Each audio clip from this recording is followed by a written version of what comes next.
নাকি ভাইরাল করে দেওয়ার জন্য একটা কথা বলেন, ডায়লগ বলেন। ভাইরাল করা লাগবে না ভাই, ভাইরাল করা লাগবে না। ভাইরাল হতে চান না? না না ভাই, হয়তো ভাইরাল হতে চাই। না আমি ভাইরাল হতে চাই না।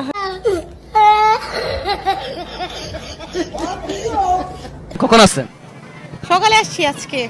প্রথম নাকি আগে আসছেন? না অনেক আসছি। অনেক এসেছে। হ্যাঁ কারণটা কি? এভাবেই ঘুরতে, ঈদের ছুটিতে ভ্যাকেশনে ঘুরতে আসছি বাস এই। হ্যাঁ তো আমার একটা প্রশ্ন হচ্ছে যে সহজে চাইলেও ছেলেরা ভাইরাল হতে পারে না, কিন্তু মেয়েরা শর্টকাটে ভাইরাল হয়ে যায় যে কোনো প্রকার। এইগুলো প্রশ্নের অ্যান্সার আমার কাছে নাই, জোরে জিজ্ঞেস করেন। ওই আমার বোন, ওরে জিজ্ঞেস করেন। तुमसे ना हो पाएगा। বছর না 2-1 বছর বা 3-4 বছর এভাবে আগে আসা হয়তো বছরের পর বছর, বাট এবার 4 বছর পরে আসছি। হ্যাঁ এই কক্সবাজার সম্পর্কে পর্যটকদের বা যারা আমার ভিউয়ার্স আছে এদেরকে কিছু বলতে চাইবেন কিনা?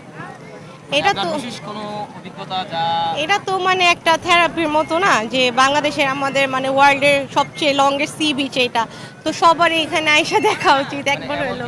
মানে কোনো বাজে অভিজ্ঞতা অর্জন করেছেন বা ভালো অভিজ্ঞতা? এই যে অনেক মানে নোংরা করে পানি, এইগুলাই মানে গোসল করে আবার নোংরাও করে, এই জন্য আমরা আজকে ভিজিনি, শুধু আসছি দেখতে। হ্যাঁ ধন্যবাদ। আপনার বাড়ি কোথায় পড়ছে? আমি ঢাকা থেকে। আপনি আপনাকে ভাইরাল করে দেওয়ার জন্য একটা কথা বলেন, ডায়লগ বলেন। ভাইরাল করা লাগবে না ভাই, ভাইরাল করা লাগবে না। ভাইরাল হতে চান না? না না ভাই, হয়তো ভাইরাল হতে চাই। না আমি ভাইরাল হতে চাই না।